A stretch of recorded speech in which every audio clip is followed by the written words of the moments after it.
Good evening आप सभी को। Very very good evening. खुश हो विजय बेटा। A very very good evening to all of you.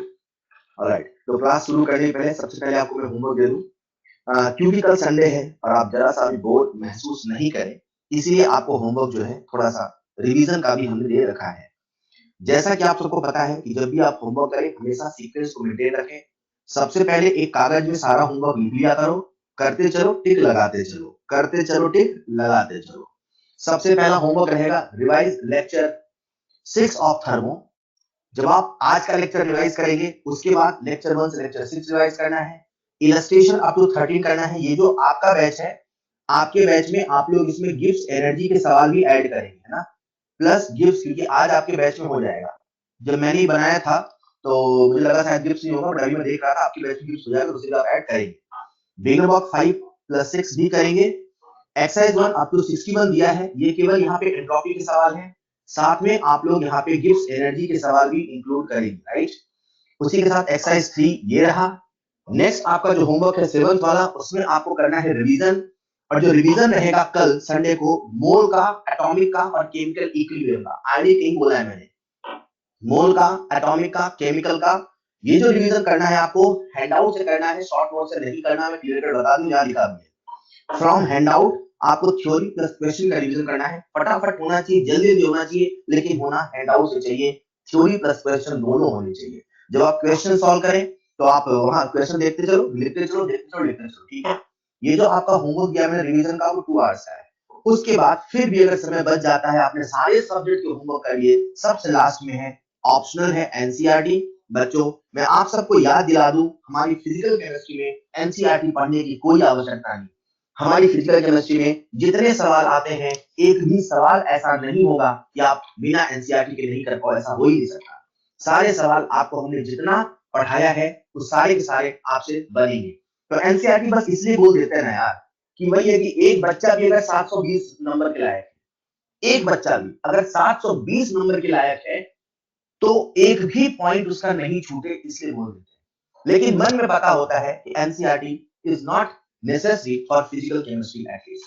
Clear. तो अगर कोई बच्चा नहीं पढ़ रहा ना, तो परेशान नहीं हुआ मैंने एनसीईआरटी नहीं पढ़ी, मैं कहीं नहीं रहा हूं।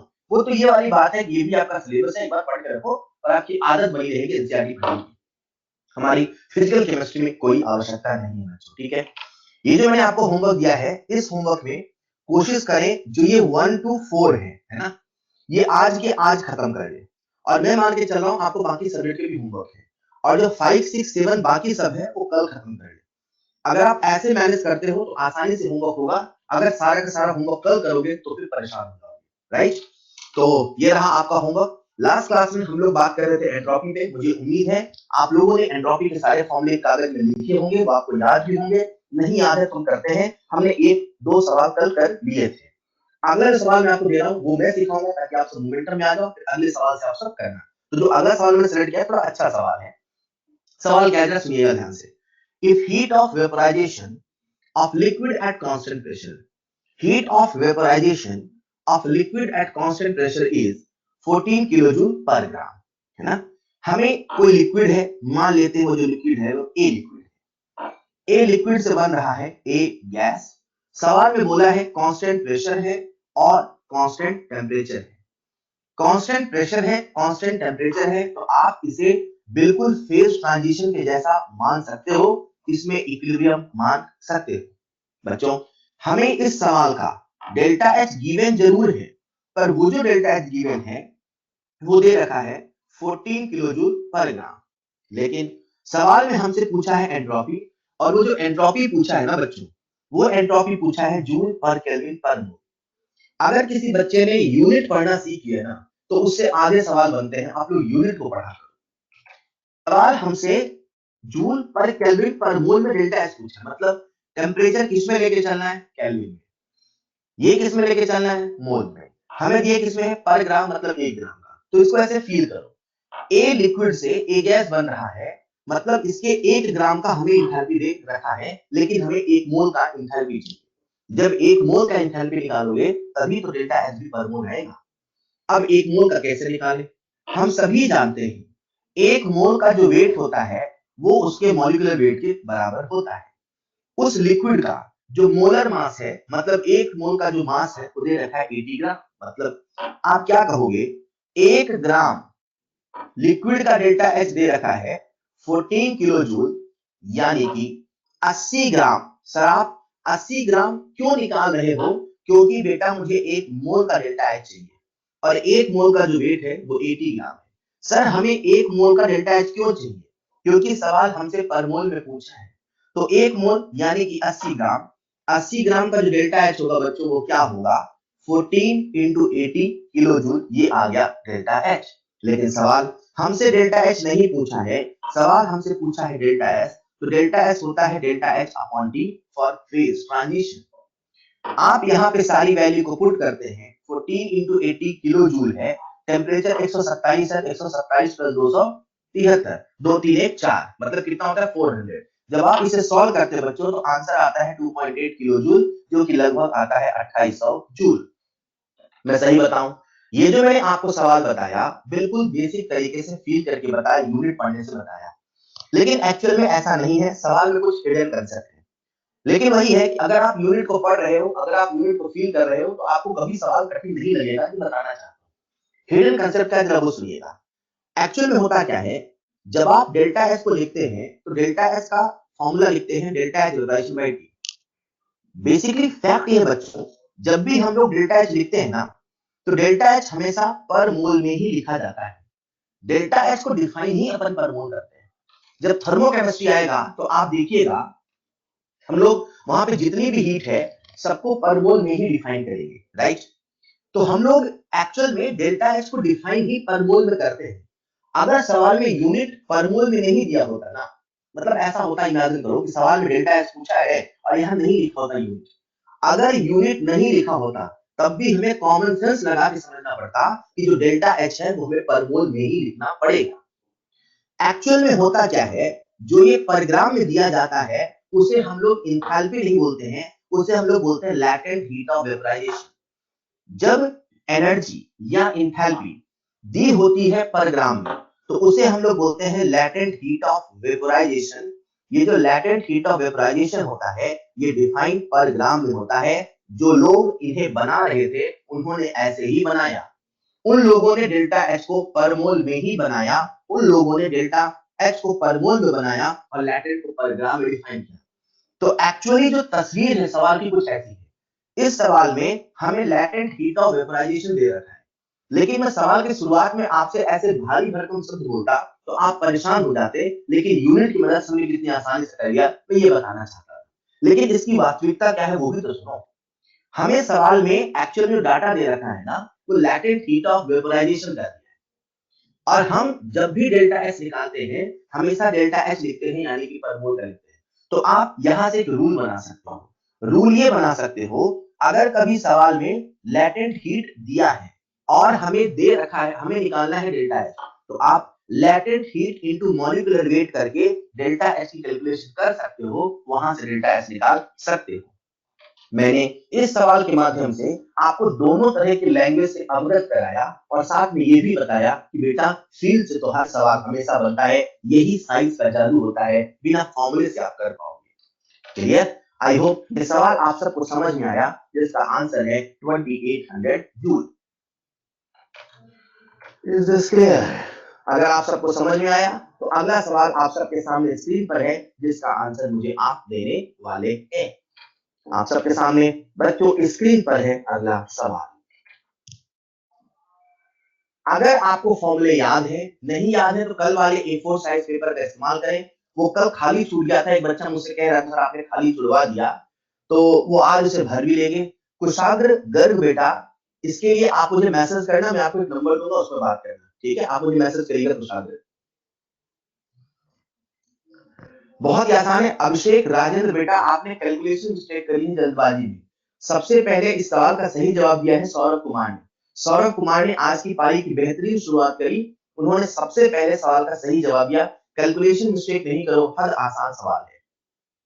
विजय प्रजापति बेटा, आपका भी आंसर सही है, कुशल मंगल सही है, अभय कुमार सही है, प्रतानु सही है। अरे वाह यार, लाइन से बच्चे सही आंसर दे रहे हैं, आप सब शानदार हैं। ये तो बताने की आवश्यकता नहीं फॉर्मूला कौन सा लगाना है, सोल्यूशन आप सबके सामने है, सॉल्यूशन आप सबके सामने है।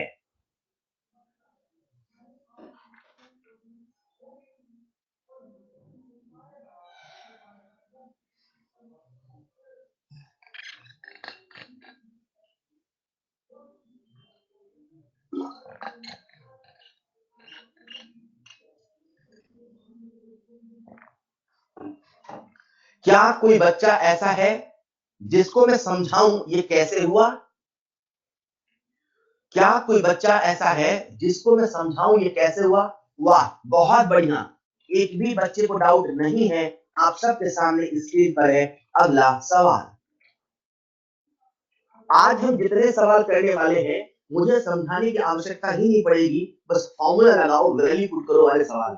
वही बचपन की अलजेब्रा है, जिसमें a प्लस बी का होल स्क्वायर में आप एक बार a की वैल्यू 2 रखते थे, एक बार b की वैल्यू 3 रखते थे और सॉल्व करते थे। वही सवाल है बेटा। सवाल में रिवर्सिबल बोला है। जो बच्चे नहीं समझ पा रहे उनको मैं याद दिला देता हूं, रिवर्सिबल बोला है। और रिवर्सिबल बोलते ही एक चीज तो आप सबके दिमाग में स्ट्राइक कर गई, डेल्टा एस टोटल बराबर 0। डेल्टा एस टोटल बराबर 0।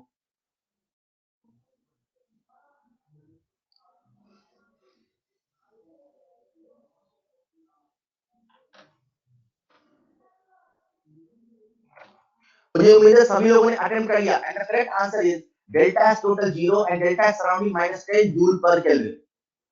-10 जूल पर केल्विन। बहुत अच्छे। बहुत सारे बच्चों ने लाइन से सही जवाब दिया। मतलब आज तो वो वाला दिन है यार, जब क्लास में सभी बच्चों से सारे सवाल बन रहे हैं। वाह, सभी बच्चों से सारे सवाल बन रहे हैं। वाह। अगर आप सब सीख गए हैं तो आप सबके सामने स्क्रीन पर है अगला सवाल।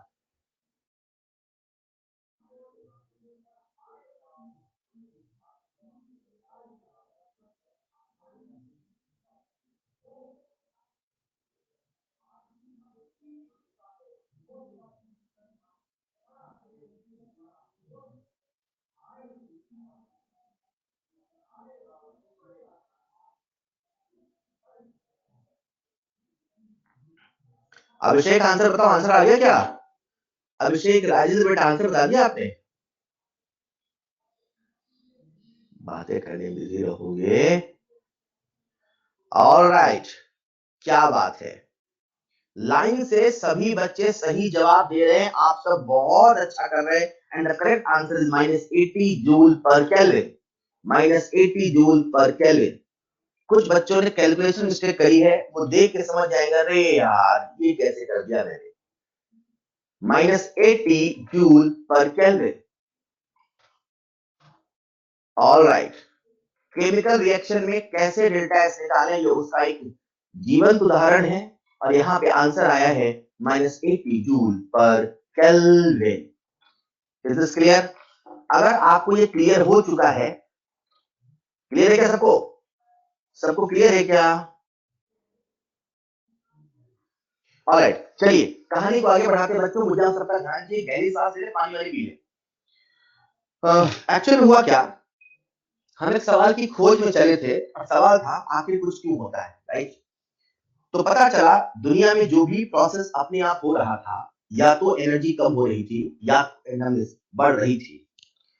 हमने इसी चीज को समझने के लिए डेल्टा एस टोटल को बना डाला, सेकंड लॉ ऑफ थर्मोडायनामिक्स को बना डाला, जहां हम कहते थे यूनिवर्स की एंट्रोपी लगातार बढ़ रही है। अभी जब हमने स्पॉन्टेनिटी को खोज किया या स्पॉन्टेनिटी खोज करी, तो अपने सामने स्पॉन्टेनिटी खोजने का जवाब आ चुका है डेल्टा एस टोटल। कोई प्रोसेस स्पॉन्टेनियस होगा कि नहीं होगा, ये बताने का जवाब हमारे पास है। बस समस्या इतनी है कि जो ये डेल्टा एस टोटल है, ये डेल्टा एस सिस्टम और डेल्टा एस सराउंडिंग का समेशन है। डेल्टा एस सिस्टम को निकालना तो आसान है, पर डेल्टा एस सराउंडिंग को निकालना आसान नहीं है। क्योंकि डेल्टा एस सराउंडिंग का कैलकुलेशन आसान नहीं था। डेल्टा एस टोटल के रूप में बातें करना स्पॉन्टेनिटी का आसान नहीं था। इसीलिए हमने एक नया टर्म बना डाला, जिसका नाम रखा गिब्स एनर्जी। मैं सबसे पहले गिब्स एनर्जी का आपको फील दूंगा और फिर कैसे इसके मैथमेटिकल कंसेप्ट है उस पर बात करेंगे। आप सबका पूरा ध्यान जी बच्चों। मैं आप सबसे एक छोटा सा पहेली वाला सवाल पूछता हूं, देखते हैं कौन मुझे सही आंसर देता है। मान लेते हैं हमारे पास एक कंटेनर है, मान लेते हैं हमारे पास एक कंटेनर है और मान लेते हैं इसमें भरा हुआ है पानी। इस कंटेनर में हमने लगा दिए 2 इलेक्ट्रोड। ये जो इलेक्ट्रोड है बिल्कुल इनर्ट है, किसी प्रकार की कोई रिएक्शन नहीं है। और इन दोनों इलेक्ट्रोड से हमने जोड़ दिया बैटरी। बैटरी का नेगेटिव टर्मिनल ये हो गया कैथोड, पॉजिटिव ये हो गया एनोड। यहां भरा है पानी, पानी का हो रहा है इलेक्ट्रोलाइसिस। इलेक्ट्रोलाइसिस से कैथोड पे आती है H2 गैस, यहां पे आती है O2 गैस। हमने इस सिस्टम में कुछ ऐसा अरेंजमेंट किया कि जैसे ही गैसेस बनती थी बच्चों, जैसे ही गैसेस बनती थी, तो हमने ऐसा अरेंजमेंट किया, ऐसा पिस्टन का रूप का एक कंटेनर बनाया कि जैसे ही गैसेस बनती थी, इन गैसेस के बनने से यहाँ पे एक्सपांशन होता था। क्या होता था? एक्सपांशन होता था। एक्सपांशन क्यों हुआ? सर क्योंकि गैस बनी। कौन सी गैस बनी? सर हाइड्रोजन ऑक्सीजन बनी। गैस क्यों बनी? क्योंकि वाटर का इलेक्ट्रोलाइसिस हुआ। वाटर का इलेक्ट्रोलाइसिस क्यों हुआ? सर क्योंकि बैटरी ने वर्क किया। सबसे पहले वर्क किसने किया? सर बैटरी ने किया। जो बैटरी का वर्क है बच्चों, वही यहां पर इलेक्ट्रिकल वर्क है। हाँ है। जो बैटरी का वर्क है वही यहाँ पे इलेक्ट्रिकल वर्क है, वही यहाँ पे नॉन पीवी वर्क है। पल भर के लिए मान लेते हैं वही 10 जूल है। पल भर के लिए मान लेते हैं वही 10 जूल है। मतलब बैटरी ने, इमेजिन करो, 10 जूल का वर्क किया। मैं आपसे एक सवाल पूछ रहा हूं, बैटरी ने 10 जूल का वर्क किया, सराउंडिंग में एक भी परसेंट एनर्जी का लॉस नहीं हुआ। मतलब अगर बैटरी ने 10 जूल का वर्क किया तो 10 का 10 जूल सिस्टम में यूज हो गया, एक भी लॉस नहीं हुआ। तो बच्चों मैं आपसे सवाल पूछ रहा हूं कि क्या यहाँ पे जो एक्सपांशन और कंप्रेशन वर्क है, जो एक्सपांशन वर्क है, क्या वो यहाँ पे 10 जूल होगा अगर एक भी लॉस नहीं हुआ? बैटरी ने 10 जूल का वर्क किया, एक भी लॉस नहीं हुआ, तो क्या जो एक्सपांशन वर्क है वो 10 जूल का होगा? मैं आपसे पूछ रहा हूं, क्या जो एक्सपांशन वर्क है वो 10 जूल का होगा? मैं आपसे पूछ रहा हूं। बोलो बच्चों। मुझे बहुत सारे बच्चे कहते हैं, जैसा कि आप सब कह रहे हैं, जी हाँ सर, अगर एक भी लॉस नहीं हुआ, अगर एक भी लॉस नहीं हुआ तो जितना का आपने इनपुट दिया उतने का ही आउटपुट मिलेगा। थर्मोडायनेमिक्स कहता है ये इम्पॉसिबल है। थर्मोडायनेमिक्स कहता है ये इम्पॉसिबल है। थर्मोडायनेमिक्स कहता है जितना इनपुट दोगे उतना आउटपुट नहीं मिलेगा। थर्मोडायनेमिक्स कहता है 100% एफिशिएंसी नहीं मिलेगा। थर्मोडायनेमिक्स कहता है जितना पेट्रोल डलाओगे उतने गाड़ी नहीं चलेगा। थर्मोडायनेमिक्स कहता है 10 घंटे पढ़ोगे तो 10 घंटे की सबकी पढ़ाई नहीं होगी। थर्मोडायनेमिक्स कहता है जितना इनपुट दोगे उतना आउटपुट नहीं मिलने वाला है। हमने थर्मो से पूछ लिया आखिर ऐसा क्यों? क्यों 10 जूल का इनपुट दिया तो 10 जूल का आउटपुट नहीं मिलेगा? थर्मो कहता है बड़ी सरल सी बात है। एक्सपांशन क्यों हुआ? मैंने कहा क्योंकि गैस आई। गैस क्यों आई? मैंने कहा क्योंकि इलेक्ट्रोलाइसिस हुआ। इलेक्ट्रोलाइसिस क्यों हुआ? क्योंकि बैटरी ने वर्क किया। थर्मो ने कहा गलत, इलेक्ट्रोलाइसिस इसलिए हुआ, बैटरी ने वर्क करके इलेक्ट्रोलाइसिस नहीं किया। बैटरी ने वर्क किया तो सच में पानी के मॉलिक्यूल को डिसोसिएट किया। मैंने कहा बात तो सही है, ना तो पानी का मॉलिक्यूल टूटा होता, ना तो हाइड्रोजन और ऑक्सीजन गैस आया होता, ना तो गैस आया होता, ना तो एक्सपांशन हुआ होता, ना तो वर्क हुआ होता। बोलो हाँ या ना? आखिर एक्सपांशन क्यों हुआ? सर क्योंकि वाटर के मॉलिक्यूल का डिसोसिएट हुआ। मतलब अगर हम 10 जूल एनर्जी दे रहे हैं तो 10 जूल में से पल भर के लिए मान लो कि जो 1 जूल एनर्जी है वो वाटर के डिसोसिएशन में खर्च हो गई। पल भर के लिए मान लो कि जो 1 जूल एनर्जी है वो वाटर के डिसोसिएशन में खर्च हो गई, तो हमें जो एक्सपांशन वर्क मिलेगा वो 9 जूल मिलेगा। 10 जूल तो कभी नहीं मिलने वाला है। थर्मोडायनेमिक्स ने इसी चीज को ऐसे कहा, जब भी कभी कोई प्रोसेस होता है तो एनर्जी का एक हिस्सा उसे कराने में खर्च होता है।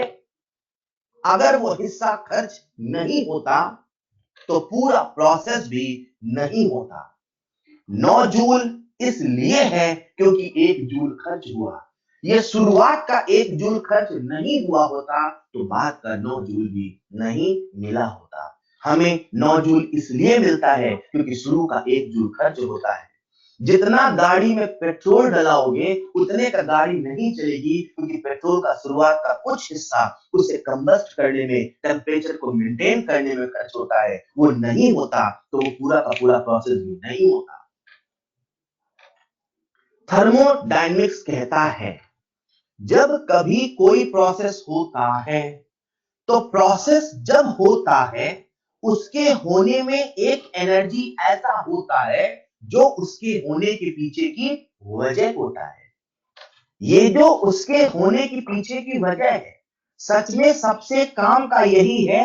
ये ना हुआ होता तो 9 जून का भी वर्क ना हुआ होता।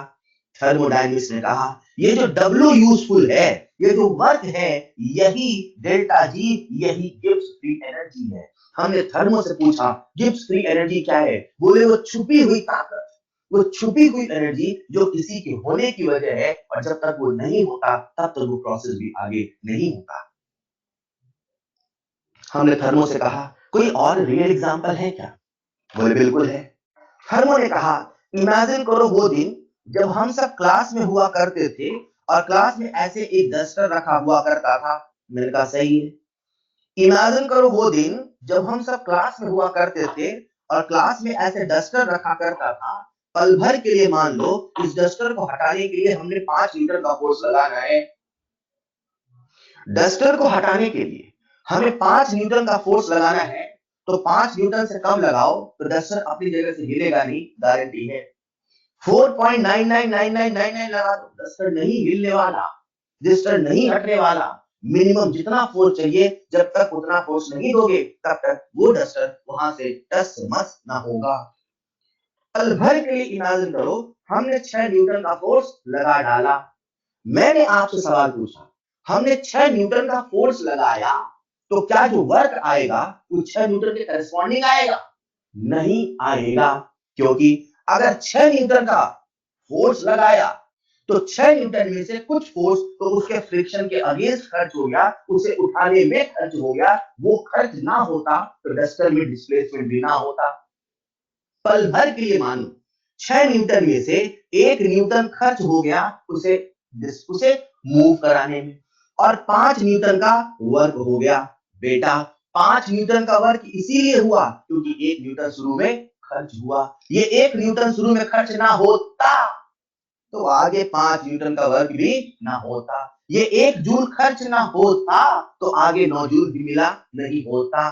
थर्मोडायनेमिक्स कहता है जब कभी कोई प्रोसेस होता है तो वो इसीलिए होता है क्योंकि उसे कराने में एक एनर्जी खर्च होता है। ये जो हिडन एनर्जी है, ये जो छुपी हुई ताकत है, ये जो किसी के होने की वजह है, यही गिब्स फ्री एनर्जी, यही डेल्टा जी।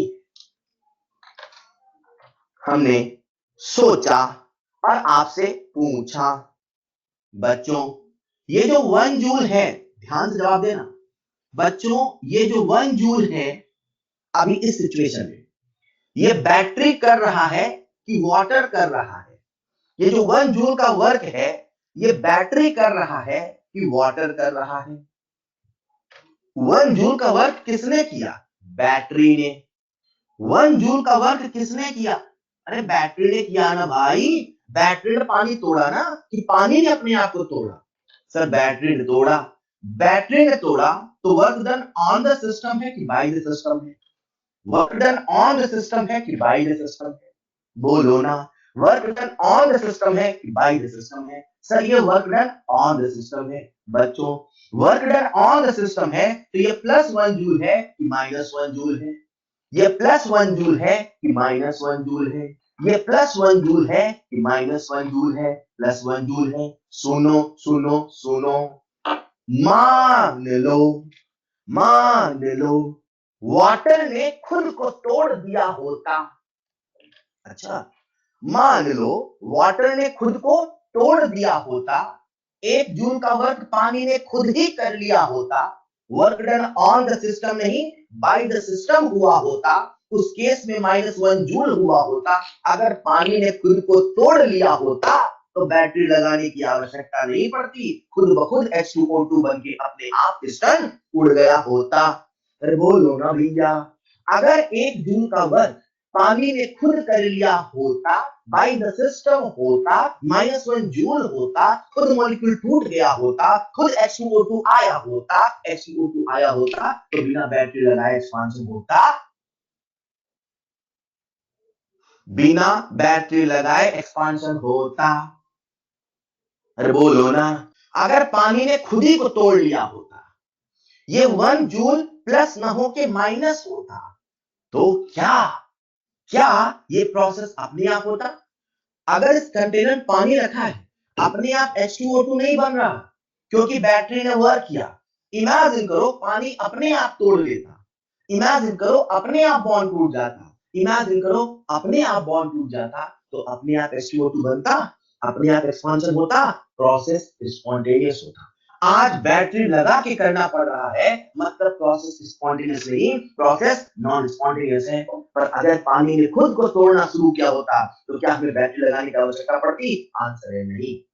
इसको हम ऐसे कहते हैं बेटा, ये जो 1 जूल की एनर्जी है, सुनना, ये जो 1 जूल की एनर्जी है, जो छुपी हुई ताकत डेल्टा जी है, ये जो 1 जूल की एनर्जी है, जो छुपी हुई ताकत डेल्टा जी है, अगर ये निगेटिव होता तो बाय द सिस्टम होता तो प्रोसेस अपने आप हुआ होता, बिना हमसे पूछे H2O2 बना होता। लेकिन अगर कभी ये 1 जूल पॉजिटिव होता, हमें वर्क करना पड़ता, हमें मजबूर करना पड़ता, भाई तू हो, भाई तू हो, भाई तू हो, डेल्टा जी पॉजिटिव होता, मतलब प्रोसेस स्पॉन्टेनियस नहीं, नॉन स्पॉन्टेनियस होता। हेलो, हमने डेल्टा जी को फील किया, हमने डेल्टा जी निगेटिव का मतलब क्या है को फील किया, डेल्टा जी पॉजिटिव का मतलब है को फील किया, और यहां से कंक्लूजन डिराइव किया, लो स्पॉन्टेनिटी का एक नया पैमाना है। डेल्टा एस टोटल तो था ही सही, किसी भी जगह एक छुपी हुई एनर्जी होती है, ये एनर्जी अगर नेगेटिव होगी तो प्रोसेस स्पॉन्टेनियस होगा, ये एनर्जी अगर पॉजिटिव होगी तो प्रोसेस नॉन स्पॉन्टेनियस होगा। बच्चों इसे ऐसे समझिएगा, हमने 10 जूल की एनर्जी दी, ये जो 10 जूल की एनर्जी थी, ये टोटल इनपुट एनर्जी थी, जो टोटल इनपुट एनर्जी थी उसे हमने H बोला। ये जो 1 जूल की एनर्जी थी, ये गिब्स फ्री एनर्जी थी, इसे हमने G बोला। साथ में जो ये 9 जूल की एनर्जी थी, ये वो एनर्जी थी जिसे हमने रैंडम एनर्जी बोला, रैंडमनेस बोला। क्या बोला? Randomness energy. बच्चों सुनिएगा, H टोटल एनर्जी, उसका एक हिस्सा खर्च हो गया उसे कराने में, उसमें से कुछ एनर्जी बच गई एक्सपांशन पीडी कराने में। थर्मोडायनेमिक्स कहता है जितना एनर्जी आप देते हो या टोटल जितना इनपुट एनर्जी है, उसका कुछ हिस्सा खर्च होता है, और जो रिमेनिंग हिस्सा है, जो रिमेनिंग एनर्जी है, उसी से रैंडमनेस बढ़ रही है। मतलब ये जो 9 है वो क्या है? Randomness energy. जैसे अपन ने रैंडमनेस बोला, हम समझ गए यार से एंट्रोपी से रिलेट करो, एंट्रोपी से रिलेट करो, मन में तुरंत फॉर्मूला आया, डेल्टा एस बराबर Q/ET। पल भर के लिए हम ऐसा कह सकते हैं, क्योंकि H और G लेके चल रहे हैं, तो इसे हम यहाँ पे चेंज एंट्रोपी नहीं, एंट्रोपी बोल देते हैं, मतलब रैंडमनेस एनर्जी। S बराबर Q/T, इसमें एनर्जी कौन है? Q, तो Q बराबर क्या होगा? T into S। तो हमने कह दिया सर ये जो 9 है वही T into S है। अपने सामने एक रिलेशन बन गया, क्या? H बराबर G प्लस TS। यहां से एक रिलेशन बन गया, क्या? G बराबर H माइनस TS। बच्चों एक मजे की बात है, ये जो हमारे सामने रिलेशन आया G बराबर H माइनस TS, इसमें इंटरेस्टिंग ये है, हम H को कैलकुलेट नहीं कर सकते, बातें हो रही इतना दिया, हम S को कैलकुलेट नहीं कर सकते। What we can calculate is delta H, what we can calculate is delta S। इसीलिए बच्चों ये जो हमारा फॉर्मूला है डेल्टा G बराबर delta H minus T delta S में कन्वर्ट हो जाता है। हाँ, जैसे ही मैं फॉर्मूला लिखता हूं तो आप मुझसे बोल सकते हो सर क्या टेम्परेचर कांस्टेंट है? क्योंकि डेल्टा S बराबर Q/T तो तब होता है जब टेम्परेचर कांस्टेंट होता है। बच्चों मैं आपको बता दूं, हम जिस डेल्टा जी की बात कर रहे हैं वो डेल्टा जी कांस्टेंट टेम्परेचर और कांस्टेंट प्रेशर पर ही डिफाइन है। हम जिस डेल्टा जी की बात कर रहे हैं वो डेल्टा जी कांस्टेंट टेम्परेचर और कांस्टेंट प्रेशर पर ही डिफाइन है। सर ये डेल्टा जी है क्या? डेल्टा जी वो छुपी हुई ताकत है जिसकी वजह से कोई प्रोसेस होता है, डेल्टा जी को पहचान लो तो होगा नहीं होगा बता दो। जैसे एक बच्चा पढ़ेगा नहीं पढ़ेगा, डेल्टा जी निकाल लो।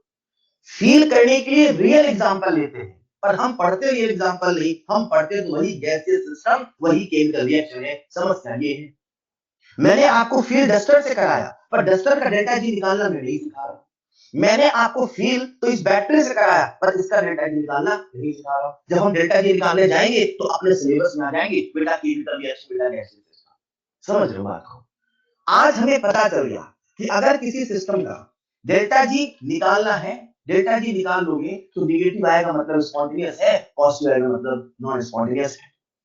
ये जो डेल्टा जी डिफाइन है, ये कांस्टेंट टेम्परेचर कांस्टेंट प्रेशर पे डिफाइन है। आप सभी अपने उस फॉर्मूले वाले पेज में लिखेंगे नेक्स्ट फॉर्मूला, डेल्टा जी बराबर delta H minus T delta S. देखो जरा, डेल्टा जी बराबर delta H minus T delta S, पहला फॉर्मूला। डेल्टा जी बराबर delta H minus T delta S, लिख लिया क्या? ऑलराइट, सबने लिख लिया होगा। बच्चों सुनिएगा ध्यान से, अभी जो आपको सिखा रहा था वही यहाँ पे थ्योरी के रूप में लिखा है। Gibbs energy is defined at constant temperature and pressure to predict spontaneity of a process. जो Gibbs energy होता है वो एक thermodynamic quantity होता है which is used to measure the capacity of system to do useful work, और Gibbs energy is that part of total energy, that part of total energy which can be converted into useful work. Useful work क्या है अभी बताता हूँ मैं। जो Gibbs free energy है उसकी मदद से हम लोग स्पॉन्टेनियस बता सकते हैं, वही नेगेटिव है स्पॉन्टेनियस है, पॉजिटिव है तो नॉन स्पॉन्टेनियस है, राइट। जैसा मैंने आपसे कहा, जो गिब्स फ्री एनर्जी है हम लोग जी नहीं कैलकुलेट कर सकते, absolute value of G can not be calculated, but yes delta G can be calculated, right. बच्चों आप सब बड़े लकी हैं, आप सब ने अभी तक अपने सिलेबस में इंटरनल एनर्जी को पढ़ा, हाँ पढ़ा, इंथैल्पी को पढ़ा, हाँ पढ़ा, एंट्रोपी को पढ़ा, हाँ पढ़ा, आज पढ़ रहे हो जी को। क्या हम ई को निकाल सकते हैं? ना। क्या हम डेल्टा ई को निकाल सकते हैं? हाँ। क्या हम एच को निकाल सकते हैं? ना। क्या हम डेल्टा एच निकाल सकते हैं? हाँ। क्या हम एस को निकाल सकते हैं? ना। With the help of plot निकाल सकते हैं कुछ सब्सटेंस के साथ, इन जनरल नहीं निकाल सकते। क्या हम डेल्टा एच निकाल सकते हैं? हाँ। क्या हम जी निकाल सकते हैं? ना। क्या हम डेल्टा जी निकाल सकते हैं? हाँ। क्या ई एक एक्सटेंसिव प्रॉपर्टी है? हाँ। एच भी एक्सटेंसिव है? हाँ। एंट्रोपी भी एक्सटेंसिव है? हाँ। आप सब बड़े लकी हैं, डेल्टा जी भी एक्सटेंसिव है। जैसे हमने बोला एक्सपेंसिव है, मजा आ गया। सर मजा क्यों आ गया? आप तो अलजेब्रा के सारे नियम लगाएंगे, अलजेब्रिक लॉज अप्लाई कराएंगे। बच्चों आप सब बड़े किस्मती हैं, जो इंटरनल एनर्जी था क्या वो स्टेट फंक्शन था? हाँ। इंथैल्पी स्टेट फंक्शन था? हाँ। एंट्रोपी स्टेट फंक्शन था? हाँ। डेल्टा जी भी स्टेट फंक्शन है। मात्र दो अलग थे, एक क्यू और डब्ल्यू, जो कि दोनों कैसे थे? Path function. बाकी सारे के सारे स्टेट फंक्शन, एक्सटेंसिव प्रॉपर्टी, आसान याद करना। जो गिब्स फ्री एनर्जी है वो एक्सटेंसिव प्रॉपर्टी होने के साथ साथ स्टेट फंक्शन भी है। हम लोग जी को नहीं डेल्टा जी को कैलकुलेट करते हैं, जी फाइनल माइनस जी इनिशियल। क्लियर बच्चों? जैसा कि मैंने कुछ देर पहले कहा, डेल्टा एस टोटल भी अपने आप में सफिशिएंट है किसी प्रोसेस की स्पॉन्टेनिटी को बताने के लिए, लेकिन डेल्टा एस टोटल की समस्या ये है, डेल्टा एस सराउंडिंग का कैलकुलेशन नहीं कर पाते हैं। इसी वजह से हमने डेल्टा जी को बनाया। तो सर क्या डेल्टा जी में जो सारे के सारे फैक्टर हैं उसको हम कैलकुलेट कर सकते हैं? बिल्कुल। ये जो मैंने आपको फॉर्मूला बताया, डेल्टा जी बराबर delta H minus T delta S, इसमें जो डेल्टा जी है ये भी सिस्टम का होता है। आप सबको मैं एक सच्चाई बता दूं कि डेल्टा जी सिस्टम का ही होता है, delta G surrounding, delta G total जैसी चीज बकवास है। अगर कभी किसी सवाल में डेल्टा जी टोटल या डेल्टा जी सराउंडिंग जैसे शब्दों का प्रयोग होता है, just think it is absurd. Delta G system का ही कंसेप्ट है, there is nothing like delta G surrounding and delta G total, right. यहाँ पे डेल्टा एच है ये भी सिस्टम का है, और यहाँ पे डेल्टा एस है ये भी सिस्टम का है, यहाँ पे जो टेम्परेचर है ये भी सिस्टम का है, क्योंकि इसमें सारा डाटा सिस्टम का था। इसे कैलकुलेट करना, इसे पढ़ना, इसे समझना आसान था, इसीलिए इसका इंपॉर्टेंस एंट्रोपी से ज्यादा बढ़ जाता है। हम किसकी खोज में चले हैं? आखिर कुछ क्यों होता है? जवाब मिल गया, पर जवाब की अपनी कुछ कमियां थी, हमने नया जवाब बनाया, दैट इज डेल्टा जी। अब ये जो डेल्टा जी है आप देखना, आप केमिकल रिएक्शंस की और प्रोसेसेस की स्पॉन्टेनिटी बहुत आसानी से बता सकते हो। जब जब डेल्टा जी नेगेटिव आएगा हम कहेंगे स्पॉन्टेनियस है, और जब जब डेल्टा जी पॉजिटिव आएगा हम कहेंगे नॉन स्पॉन्टेनियस। क्लियर? तो बच्चों ये हमने अभी डेल्टा जी को कैलकुलेट किया। जब हम डेल्टा जी की बात करते हैं तो जैसा मैंने आपसे कुछ देर पहले कहा, 10 बराबर 1 + 9, ये जो 10 है ये टोटल इनपुट एनर्जी है, ये जो 1 है यही डेल्टा जी, यही गिब्स एनर्जी है, और जो 9 है ये डेल्टा एस है, राइट। आप सबके लिए हो सकता है जो मैंने एग्जांपल लिया था 10 बराबर 1 प्लस 9, हो सकता है उसमें जो 1 है वो एनर्जी का लॉस है अपने लिए। आपने क्या लगाया सर, हमने बैटरी से 10 जूल का काम कराया, तो बैटरी से 10 जूल का काम नहीं कर रही, बैटरी 9 जूल काम कर रही है, 1 जूल का लॉस हो गया। अपने लिए वो लॉस हो सकता है, लेकिन सच में वही 9 जूल के होने के पीछे की वजह है। अपने लिए वो पीवी वर्क नहीं है, अपने लिए वो लॉस हो सकता है, लेकिन सच में वही उसके होने की वजह है।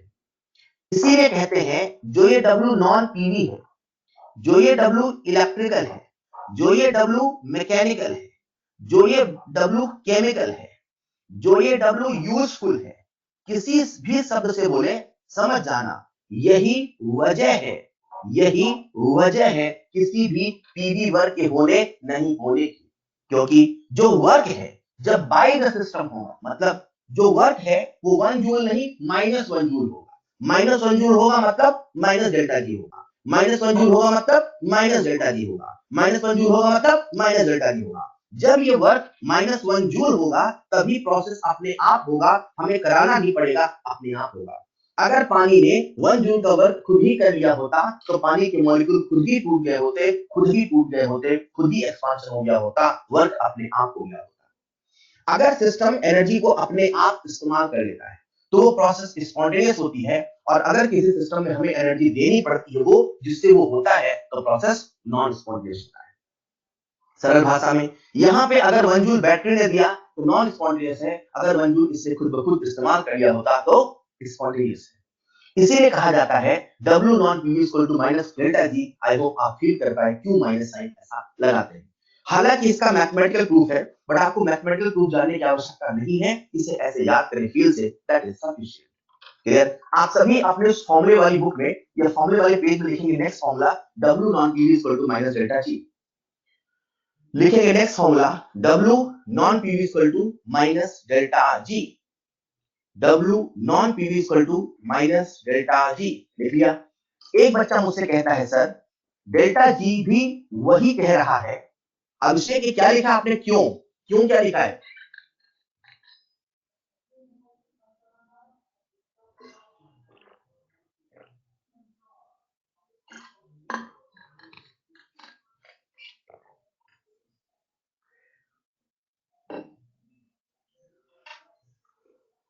ऑलराइट, क्यों लिख के बस गायब हो गए सर, वो क्यों सर, वो हम क्या पूछ रहे थे उसका आंसर दिया था।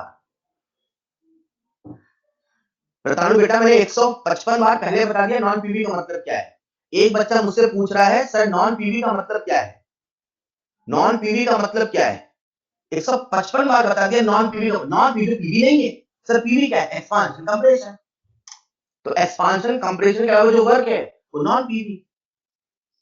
अशरफ बेटा this is the most amazing explanation of delta G, जहां आप फील करते हो, वरना अभी तक आप रटते हो कि डेल्टा जी नेगेटिव क्यों होता है, डेल्टा जी पॉजिटिव क्यों होता है। मैंने आपको फील करके बताया आखिर नेगेटिव का इंपॉर्टेंस क्या है। जब 1 जूल सिस्टम खुद ही कर दे, जब 1 जूल सिस्टम खुद ही कर दे तो स्पॉन्टेनियस है, अगर हमें करना पड़ा तो नॉन स्पॉन्टेनियस है। ठीक है, चलिए ऑलराइट। तो बच्चों हमने कहा कि जो डेल्टा जी है उसकी भी जुबान वही है जो डेल्टा एस टोटल की है। सर डेल्टा एस टोटल की जुबान क्या है? डेल्टा एस टोटल हमें स्पॉन्टेनिटी को बताता है और डेल्टा जी वो भी स्पॉन्टेनिटी को बताता है। मगर अगर कोई आपसे पूछे कि स्पॉन्टेनिटी बताने के कितने तरीके तो आप कहोगे दो, एक है डेल्टा एस टोटल और दूसरा है डेल्टा जी। डेल्टा एस टोटल से भी स्पॉन्टेनिटी पता चलती है, डेल्टा जी से भी स्पॉन्टेनिटी पता चलती है, बस फर्क इतना है डेल्टा एस टोटल को मेजर करना आसान होता है लेकिन डेल्टा जी को मेजर करना आसान होता है। सॉरी, डेल्टा एस टोटल को मेजर करना डिफिकल्ट होता है लेकिन डेल्टा जी को मेजर करना आसान होता है। डेल्टा जी को मेजर करना आसान क्यों है? क्योंकि उसमें सारा डाटा सिस्टम का है, सिस्टम को पढ़ना आसान है, obviously that part of the universe which is under analysis is system. System को आप पढ़ सकते हो इजीली, सराउंडिंग का दायरा बहुत बड़ा हो सकता है, सराउंडिंग को पढ़ना मुश्किल हो सकता है। क्लियर। तो बच्चे ने कहा सर अगर डेल्टा जी की भी वही जुबान है जो डेल्टा एस टोटल की है तो दोनों का आपस में रिलेशन होना चाहिए। मैंने कहा बिल्कुल रिलेशन होता है। क्या रिलेशन होता है? डेल्टा जी सिस्टम बराबर minus T delta S total होता है। डेल्टा जी सिस्टम बराबर minus T delta S total होता है। सर ये कैसे होता है? मैंने आपके सामने डेरिवेशन लिखा है, थोड़ा सा हिंट दे देता हूं, इसे समझ लेना आराम से बाद में। डेल्टा एस टोटल बराबर delta S system plus delta S surrounding. हमें जो चीज परेशान कर रही है डेल्टा एस टोटल में, वो है डेल्टा एस सराउंडिंग। सर वो हमें परेशान क्यों कर रहा? क्योंकि उसका मेजरमेंट आसान है।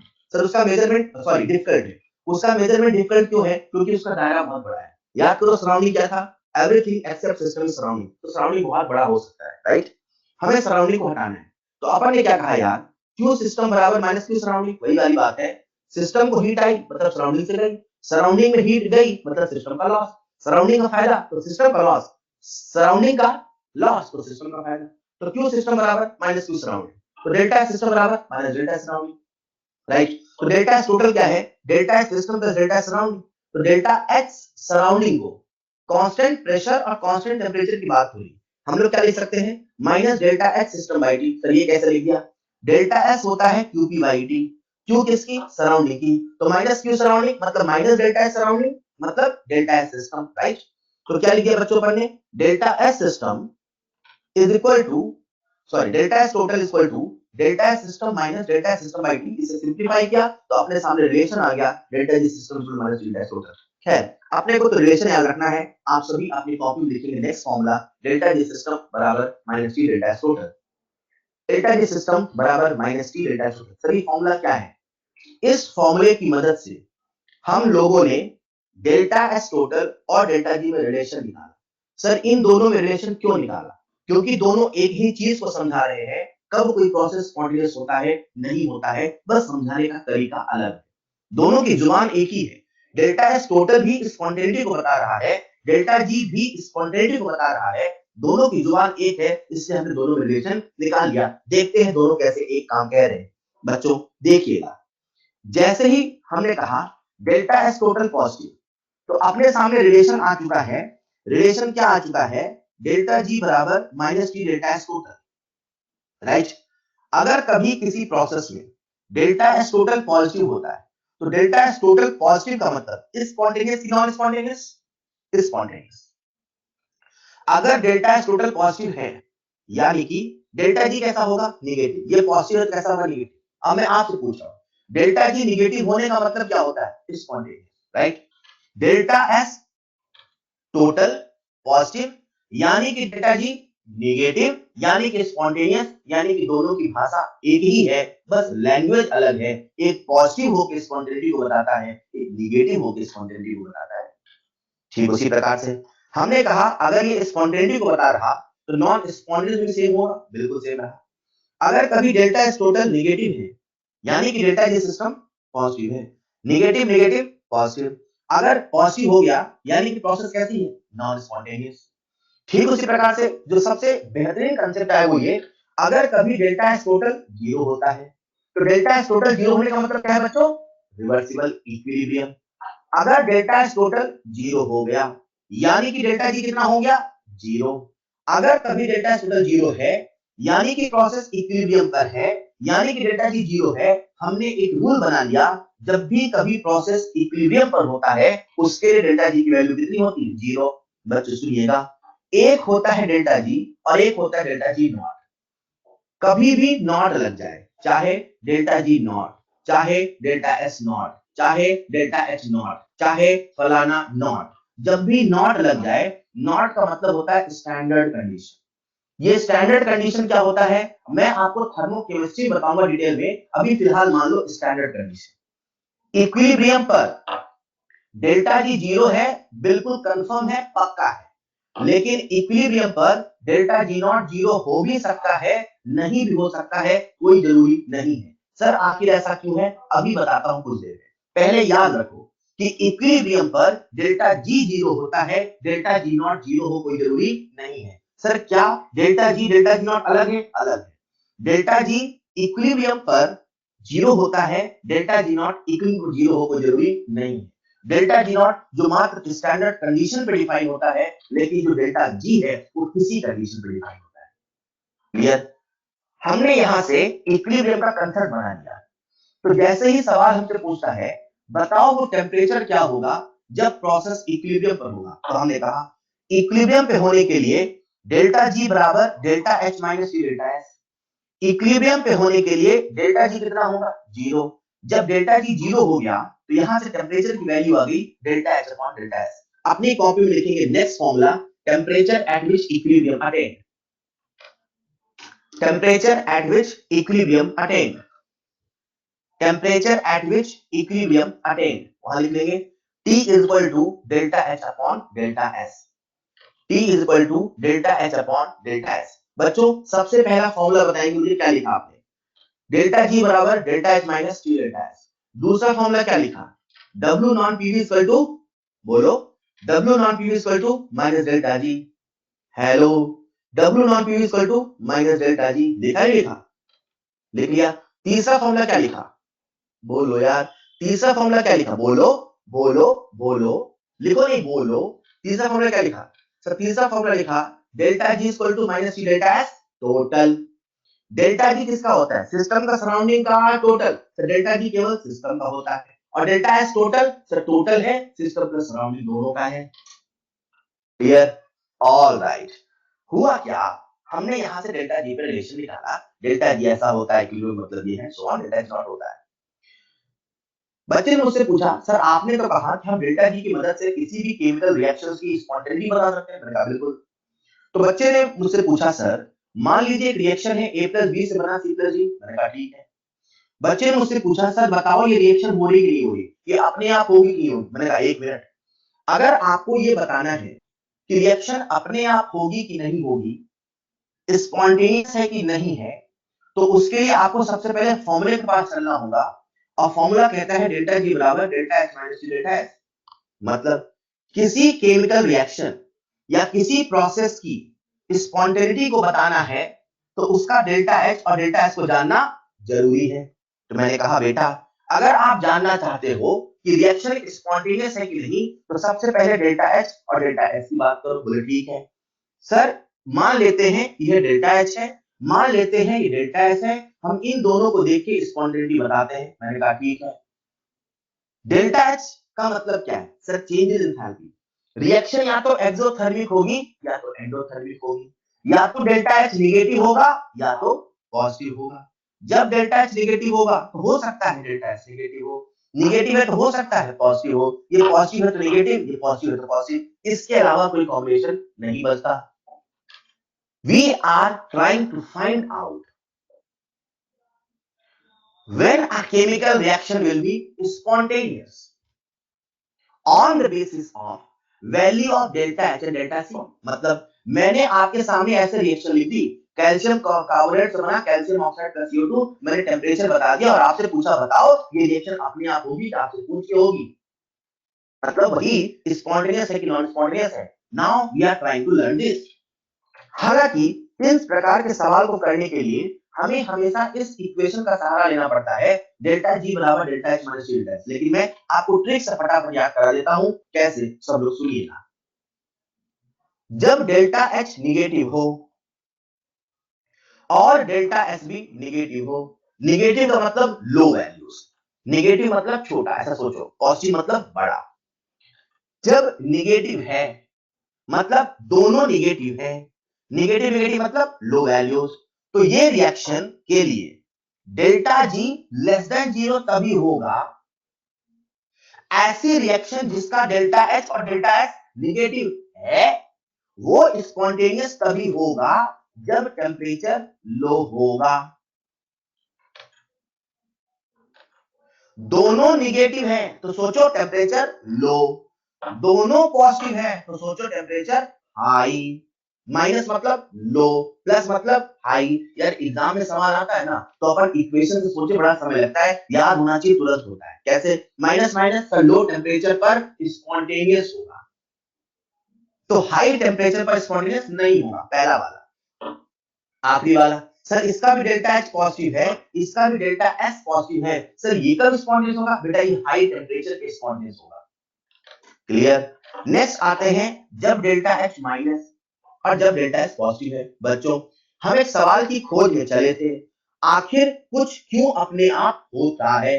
हमने पाया कि जो रिएक्शन स्पॉन्टेनियस थी उसमें या तो एनर्जी घट रही थी या तो रैंडमनेस बढ़ रही थी। ऐसा नहीं लग रहा डेल्टा एच निगेटिव और डेल्टा एच पॉजिटिव तो वही हमारी खोज के जैसा है। अरे या तो एनर्जी घट रही थी या तो एंट्रोपी बढ़ रही थी, यहाँ पे तो दोनों है, मतलब सोने पे सुहागा है। मतलब सर ये कंडीशन वो है जब रिएक्शन हमेशा ही स्पॉन्टेनियस होगा। कुछ भी टेम्परेचर कर दो सर, रिएक्शन अपने आप होगी, आपसे पूछेंगे नहीं। कोई भी टेम्परेचर ले लो, हाई ले लो, लो ले लो, फटाफट। मतलब ये जो रिएक्शन है इसमें डेल्टा जी ऑलवेज निगेटिव।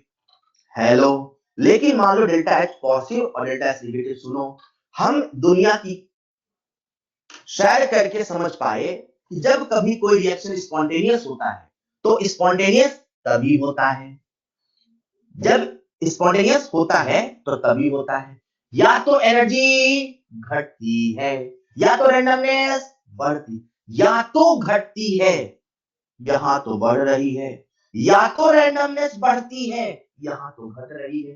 पहले वाले में दोनों वैसा हुआ जैसा होना चाहिए और दूसरे वाले दोनों उल्टा हुआ। अरे कम से कम एनर्जी तो घटे, एनर्जी ना घटे तो रैंडमनेस तो बढ़े। यहाँ तो ना एनर्जी घट रही है ना रैंडमनेस बढ़ रही है। अरे ये वो कंडीशन है, ये वो कंडीशन है जब कभी स्पॉन्टेनियस नहीं होगा, मतलब ये रिएक्शन हमेशा ही नॉन स्पॉन्टेनियस होगा। ये रिएक्शन हमेशा ही नॉन स्पॉन्टेनियस होगा।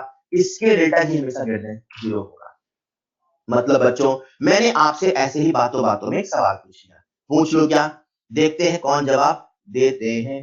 पूछ लो क्या, एक रिएक्शन है A प्लस बी से बना C plus D, A plus B से बना C प्लस डी।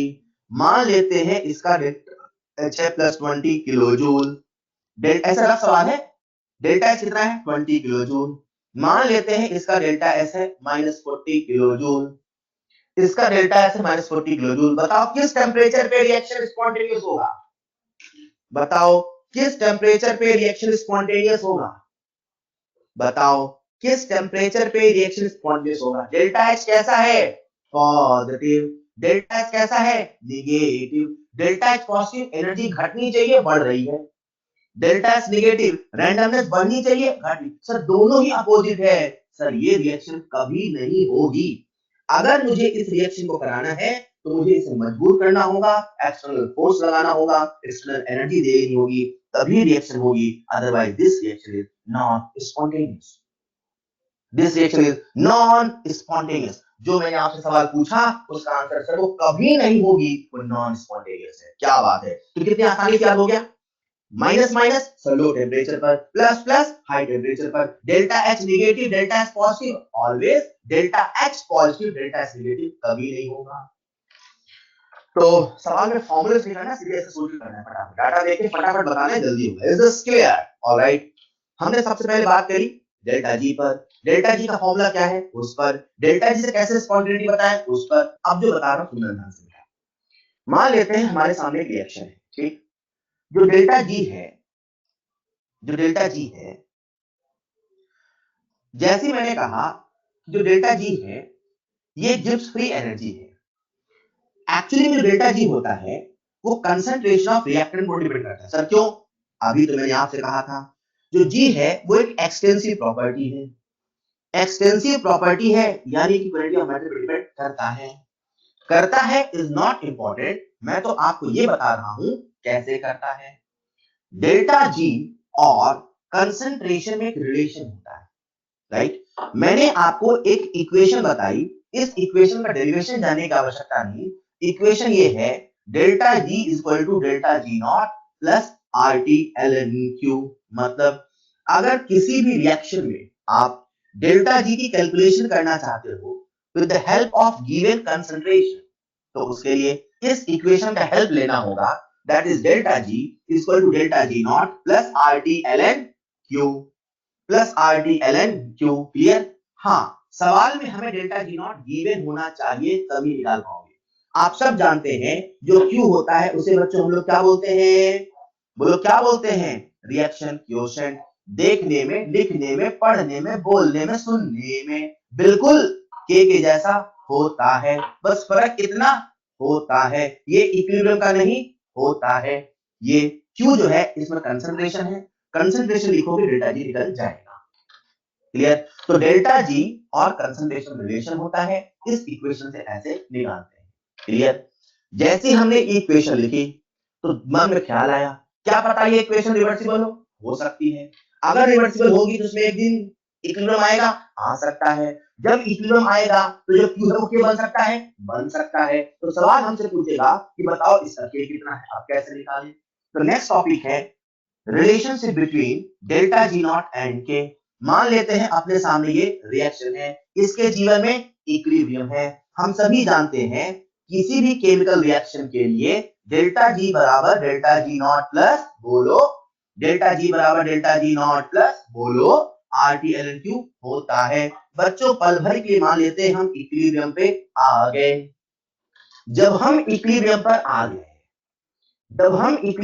आ गए तो क्या डेल्टा जी की वैल्यू जीरो होगी? होगी। क्या क्यू बराबर के होगा? होगा। क्या डेल्टा जी नॉट जीरो होगा? सर कोई जरूरी नहीं है, समझना जरा।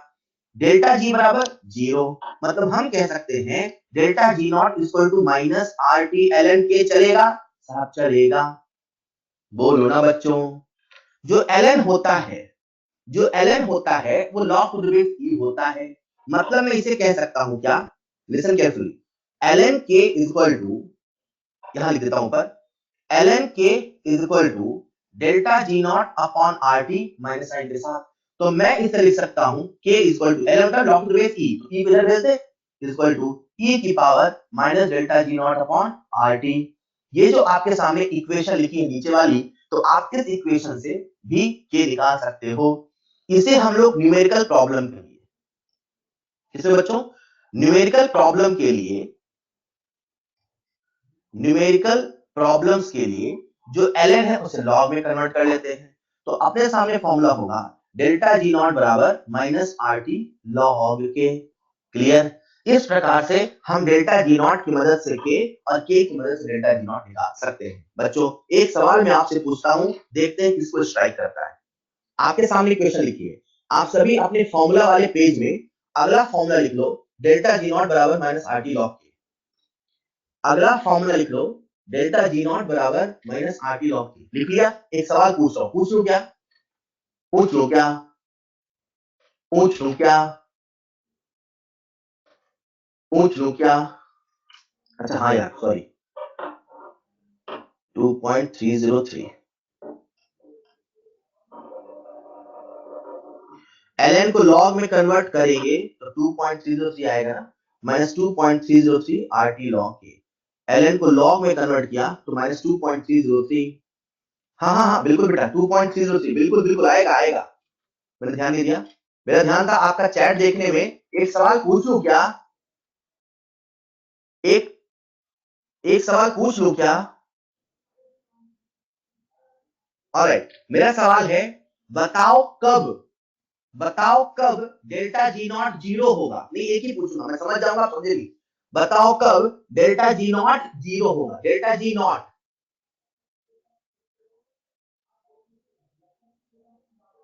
डेल्टा जी नॉट, बताओ कब डेल्टा जी नॉट जीरो होगा। क्या बात है, बच्चों ने आंसर देना शुरू कर दिया। सर एक तो तब होगा जब टी जीरो होगा। बिल्कुल सही, एक तो तब होगा जब के वन होगा। जब के की वैल्यू वन होगी तो डेल्टा जी नॉट जीरो होगा। मैं फिर से कह रहा हूं, के वन है मतलब रिएक्शन है, उसमें इक्विलिब्रियम है। जब रिएक्टेंट प्रोडक्ट की कंसंट्रेशन इक्वल है तब डेल्टा जी नॉट जीरो है। इक्विलिब्रियम से डेल्टा जी नॉट जीरो नहीं होता। डेल्टा जी नॉट जीरो हो भी सकता है, नहीं भी हो सकता है। जब के की वैल्यू वन है तो डेल्टा जी नॉट जीरो है। जब टेम्परेचर एब्सोल्यूट जीरो है तो डेल्टा जी नॉट जीरो है।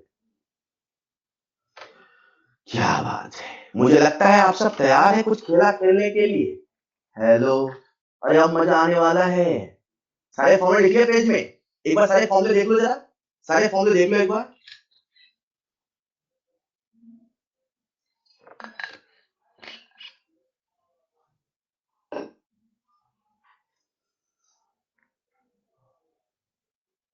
शुरू करें? सबसे पहला सवाल आप सबके सामने स्क्रीन पर, पहला वाला मैं बता देता हूं, अगला आप बताना। एक मैं बता देता हूं, बताना है sign of delta S total, delta S delta G. ठीक है, ठीक है। पहला वाला लिख रहे हैं अपन, H2 लिक्विड से बना H2 गैस, टेम्परेचर है 100 डिग्री सेल्सियस, प्रेशर है 180। अरे पानी से गैस बना है, टेम्परेचर 100 180। सर ये तो बॉइलिंग पॉइंट है, और बॉइलिंग पॉइंट में इक्विलिब्रियम होता है। हाँ, इसमें जो फैक्ट आपको हिट करना था वो ये इक्विलिब्रियम होता है। सर इक्विलिब्रियम है, sir delta S total 0, delta G 0, delta G naught नहीं। सर डेल्टा जी नॉट कैसे निकालेंगे? Delta G naught equal to minus 2.303 RT log K. अगर कभी आपसे डेल्टा जी नॉट पूछे तो पहले के उससे पूछना, तो मैंने पहले के बताता हूं। क्लियर? डेल्टा जी बराबर 0। चलो बात करते हैं डेल्टा एस सिस्टम की। सर डेल्टा एस सिस्टम कहां पूछा है? सुनो सुनो सुनो, अगर कभी किसी सवाल में डेल्टा एस के साथ में कुछ ना लिखा होगा, कुछ ना लिखा होगा, सर आपने लिख तो दिया, अरे मैंने लिखा कुछ ना लिखा होगा। अगर डेल्टा एस के साथ में कुछ ना लिखा होगा तो बच्चों वो डेल्टा एस सिस्टम भी होगा। Is this clear?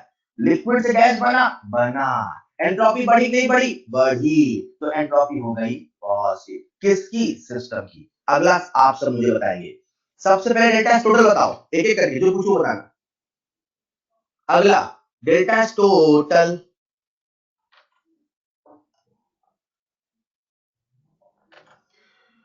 Delta S total, अरे फिर से इक्विलिब्रियम है बेटा, ये मेल्टिंग पॉइंट है, अगेन इक्विलिब्रियम है। Delta S total 0, delta G 0, delta S system, delta S system, वाह बहुत बढ़िया। डेल्टा एस सिस्टम बोलो ना यार, delta S system. Sir solid से बना लिक्विड, एंट्रोपी तो बढ़ी है सब, क्या बात है। अगला वाला बताइए, सबसे पहले डेल्टा एस टोटल, सबसे पहले डेल्टा एस टोटल,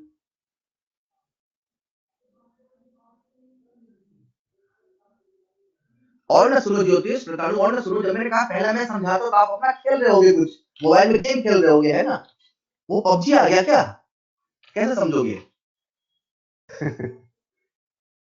ज्योतिष बेटा कह रहा है सर पहला वाला नहीं समझ में आया, नहीं सुनो तो और क्या होगा। चलिए नेक्स्ट वाला, अरे -10 डिग्री सेल्सियस है। एक ही जैसे कई सवाल होते हैं, एक नहीं सुनो तब भी अगला समझ में आता है, बशर्ते सुनना चाहो तब तो सुनो। -10 डिग्री सेल्सियस, हाँ ठीक है, बर्फ रखी है -10 पे, लिक्विड अपने आप बनेगी कि मजबूर करना पड़ेगा? सर अपने आप तो नहीं बनेगी। सर -10 डिग्री सेल्सियस पे बर्फ अपने आप नहीं पिघलती। सर अपने आप नहीं पिघलती मतलब प्रोसेस नॉन स्पॉन्टेनियस है, मतलब प्रोसेस नॉन स्पॉन्टेनियस है, और अगर प्रोसेस नॉन स्पॉन्टेनियस है तो delta S total negative, delta G positive. Non spontaneous के लिए सर आपको कैसे पता चला नॉन स्पॉन्टेनियस? यार -10 थोड़ी बर्फ पिघलती है। सर हमें कैसे पता चला -10 बर्फ पिघलती? अरे बर्फ देखा है, जीवन देखा है, थोड़ा बहुत तो देखना पड़ेगा। बहुत बच्चे से बर्फ नहीं देखा है तो रहने दो बेटा, फिर तो -10 पे बर्फ नहीं पिघलेगी बेटा। Delta S total negative, delta G positive. चलो डेल्टा एस सिस्टम की बात करते हैं, बोलो सिस्टम, सॉलिड से बना लिक्विड, हाँ नॉन स्पॉन्टेनियस है, हम मजबूर कर रहे हैं तो हो जैसे आपको पढ़ा रहे हैं। नींद जल्दी आती है, नींद स्पॉन्टेनियस है, पढ़ाई स्पॉन्टेनियस, पर मजबूर करके पढ़ा तो जाता है ना। -10 पे बर्फ अपने आप नहीं पिघलेगा, पर पिघला तो सकते हैं ना।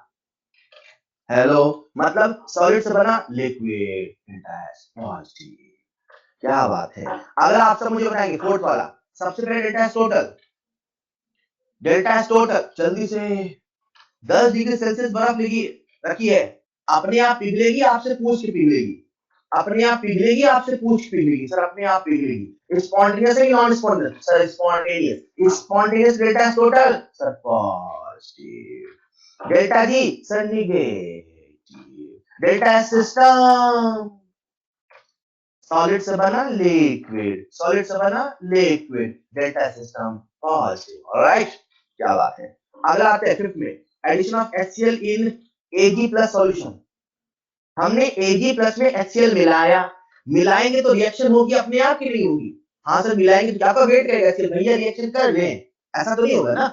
रिएक्शन तो अपने आप होगी, पीपीटी अपने आप बनेगा। स्पॉन्टेनियस नॉन सर स्पॉन्टेनियस है, स्पॉन्टेनियस है तो delta S total positive negative sir positive, delta G, अरे delta G negative, delta S पे आ जाओ, डेल्टा एस सिस्टम, बताओ बताओ बताओ, delta S system, delta S system, delta S system शानदार छा गए, delta S system negative. Sir क्यों? कल ही बताया था पीपीटी बनना है, भूलना नहीं। अगला सिक्स्थ वाला, spreading of ink in water, हमने पानी में इंक को मिलाया तो इंक फैलेगा नहीं फैलेगा सर? फैलेगा। आपसे पूछ के फैलेगा अपने आप फैलेगा सर? अपने आप फैलेगा। स्पॉन्टेनियस है नॉन स्पॉन्टेनियस? सर स्पॉन्टेनियस है। Spontaneous delta total positive, delta G negative. चलो आते हैं डेल्टा सिस्टम पे। पानी में बिल्कुल सुनसान सब कुछ बढ़िया था, जैसे आपने इंक मिलाया रैंडम हो गया, डिसऑर्डर हो गया, एंट्रोपी बढ़ गई, डेल्टा सिस्टम पॉजिटिव। अरे वाह यार। एक बच्चा लिख रहा है सर ये वाली पूछ कर फैलेगी। अच्छा अच्छा साहिल बेटा, अच्छा इंक आपसे पूछ के फैलेगी ना भैया, फैल जाए कि नहीं फैले ऐसा? ऑल राइट ठीक है। आप सबके सामने स्क्रीन पर है अगला सवाल।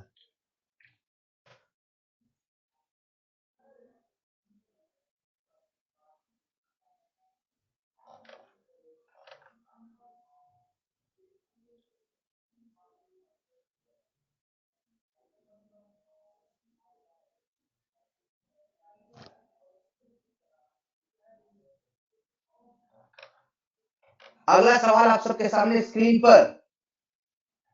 सोचो क्या दिया है, सोचो क्या पूछा है, देखते हैं सबसे पहले आंसर कौन देता है। सारे सवाल आप करने वाले हैं, एक भी सवाल मुझे करने पड़ेगा, आप देखना।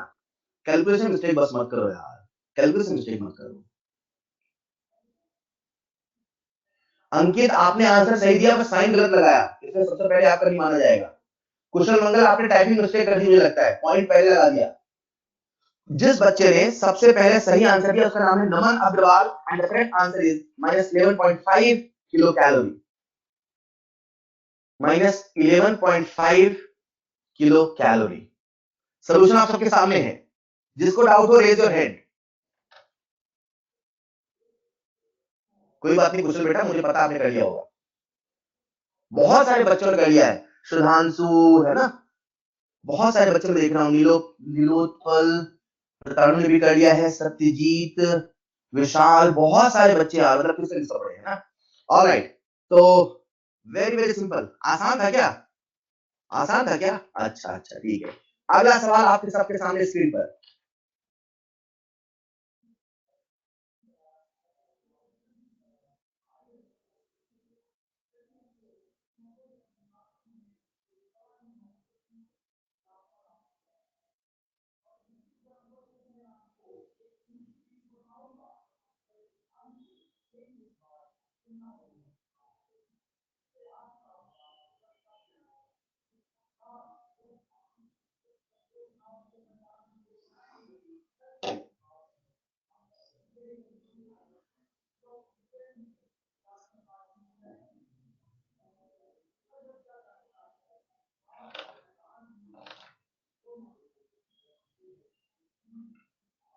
जो बच्चे कैलकुलेशन मिस्टेक कर रहे हैं, एक बार चुल्लू भर पानी में तैर के आना, देखना कैलकुलेशन मिस्टेक खत्म हो जाएगा।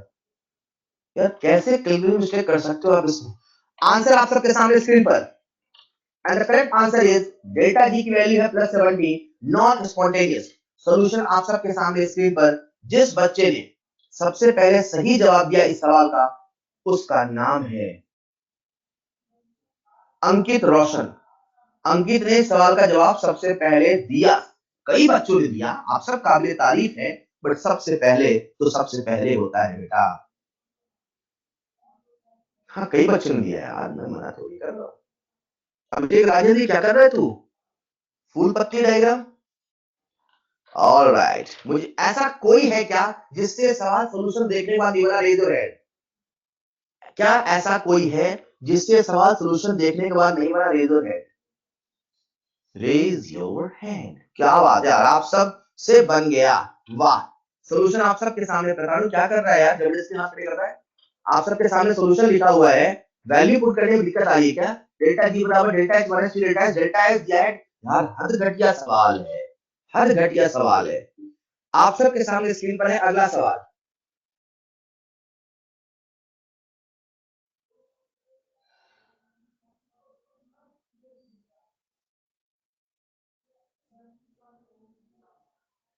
सिद्धार्थ क्या बोला है आपने बेटा, मैं समझा नहीं।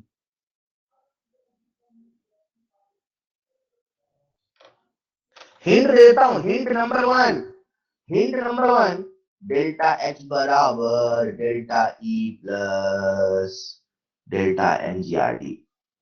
जिसको स्ट्राइक करना होगा कर लिया होगा, बहुत बड़ा हिंट है, बाकी दिमाग लगाओ। जिसको स्ट्राइक करना होगा कर गया होगा।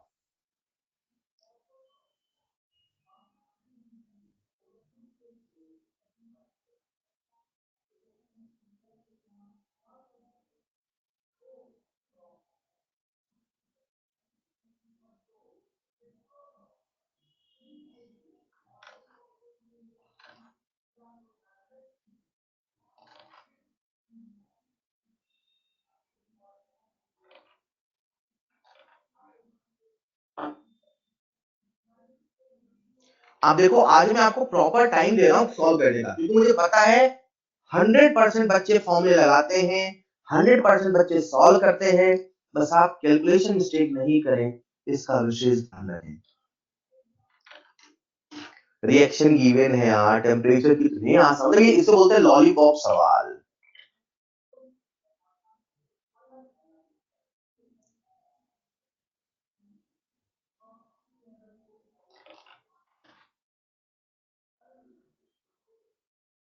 आंसर नहीं दिया अभिषेक आपने बेटा, आंसर नहीं दिया आपने, आंसर चाहिए। बनना और सही आंसर में जमीन आसमान का फर्क है। अभिषेक राजेंद्र, आपका आंसर सबसे पहले नहीं आता बेटा, सबसे पहले चाहिए। आंसर तो कई लोग देते हैं, सबसे पहले क्या बात है, समय होता है समाप्त and the correct answer is -600 calorie. एक बार सभी लोग सॉल्यूशन देखो, आप सबके सामने है, -600 कैलोरी। जिस बच्चे ने इस सवाल का आंसर सबसे पहले बिल्कुल सही दिया, उसका नाम है बेटा मोहम्मद सकलेन। आपने वैल्यू तो सही लिखी, यूनिट गलत लिख दिया, आपने जूल लिख दी। वैल्यू तो सही लिखी सकलेन, लेकिन आपने यूनिट जूल लिख दी, इसलिए आपसे क्रेडिट छीना जाता है। सबसे पहले सही आंसर देने वाला बच्चा है साहिलदीप सिंह। अगर आपने आंसर दिया है किलो कैलोरी में साहिलदीप, तो सही है, क्योंकि आपने यूनिट नहीं लिखा। साहिलदीप सिंह ने सबसे पहले सवाल का सही जवाब दिया।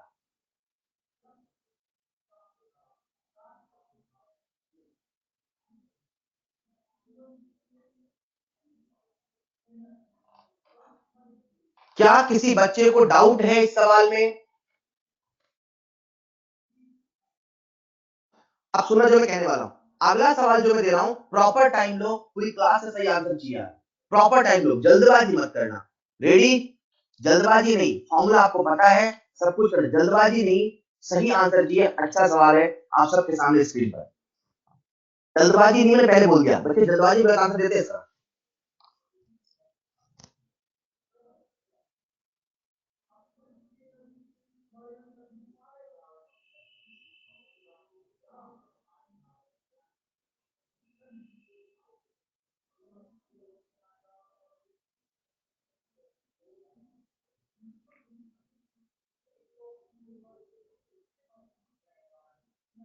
जल्दबाजी मत करो अंकित।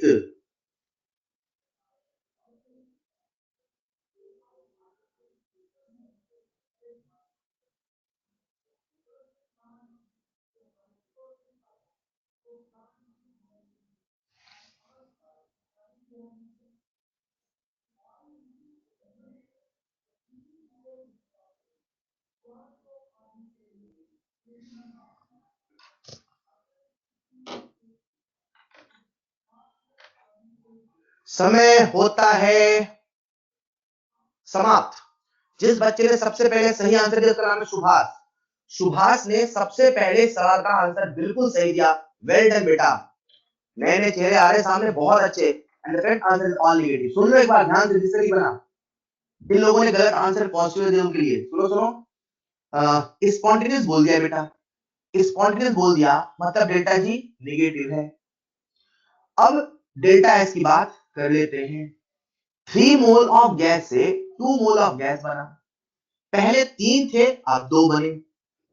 डेल्टा जी निगेटिव है, नहीं डेल्टा जी निकालना है एनजी, सीधे सोच सकते हो सर 3 से 2 गैस बने, गैसेस कम बन रहे हैं और गैसेस कम बनने का मतलब एंट्रोपी घट रही है, डेल्टा एस निगेटिव है। अब आते हैं डेल्टा एच पे। डेल्टा जी का फॉर्मूला होता है delta H minus T delta S. कुछ बच्चों ने गलत जवाब दिया, इसलिए मैं सिखा रहा हूं, लिसन केयरफुली। डेल्टा जी बराबर delta H minus T delta S. Delta H कैसा होना चाहिए? डेल्टा जी निगेटिव है, हमें पता है। डेल्टा एस निगेटिव है, पता है। तो डेल्टा एच प्लस हो जाएगा, हो जाएगा। कॉमन सेंस लगाओ, डेल्टा एच कैसा हो पूरा का पूरा निगेटिव आए। सर निगेटिव होगा तभी तो होगा, अरे पॉजिटिव होगा तो पूरा नंबर पॉजिटिव आएगा। एक बात पक्की है, डेल्टा एच कैसा होगा? Negative, hence answer will be negative. Clear? आप सबका बिल्कुल सही जवाब आप सबके सामने स्क्रीन पर है। अगला सवाल, पूरी क्लास कर रही, देखते हैं सबसे पहले कौन सही जवाब देता है सवाल का। बहुत अच्छा सवाल है।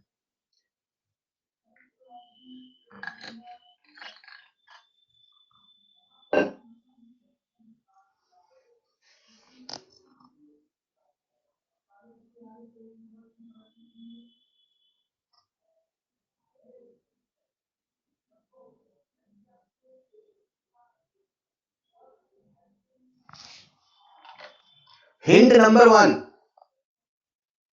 डेल्टा जी बराबर minus T delta S total. बहुत बड़ा हिंट है। हिंट नंबर 1, डेल्टा जी बराबर minus T delta S total.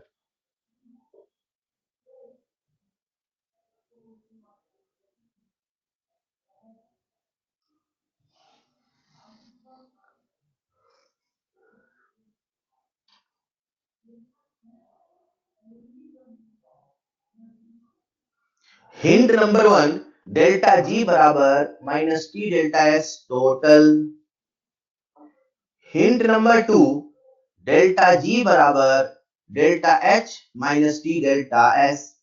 Delta G system का, डेल्टा एच सिस्टम का, डेल्टा एस सिस्टम का। दो हिंट सफिशिएंट हैं इस सवाल को करने के लिए। सबसे पहले डेल्टा जी निकाल लो, डेल्टा जी से डेल्टा एस निकाल लो। टेम्परेचर दे रखा है, कैलकुलेशन मिस्टेक नहीं करो।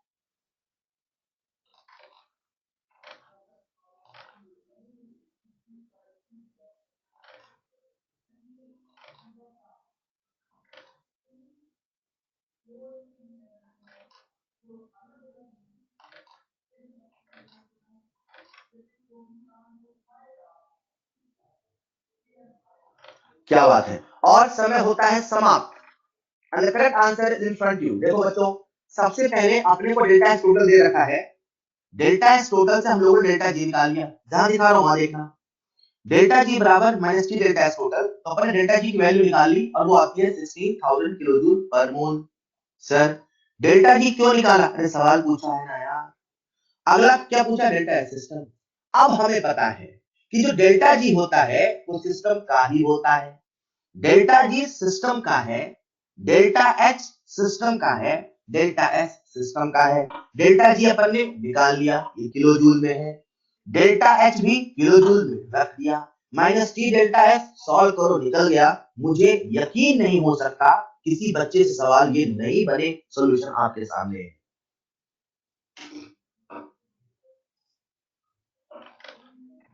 क्या बात है, बहुत बढ़िया, बहुत बढ़िया कुशल मंगल। क्या बात है, कितने आसान सवाल आते हैं। और अब जो आपके पेपर, एक बच्चे ने कहा सवाल कहाँ का है, बिल्कुल सही, एक्सरसाइज 2 का सवाल है। लेकिन आज के समय का जो आपके पेपर का लेवल है ना, इससे भी घटिया आपको बता दूं। उस समय तो कम से कम कुछ अच्छे सवाल आते थे, बहुत आसान सवाल आ रहे हैं। इसीलिए मैं आपसे बार बार कहता हूं, एक ही चीज को एक ही जगह से 100 बार पढ़ो। यही हमारे एग्जाम के अच्छे नंबर का रूल है, और खास करके फिजिकल केमिस्ट्री का। आप सबके सामने स्क्रीन पर है अगला सवाल। आप सबके सामने स्क्रीन पर है अगला सवाल।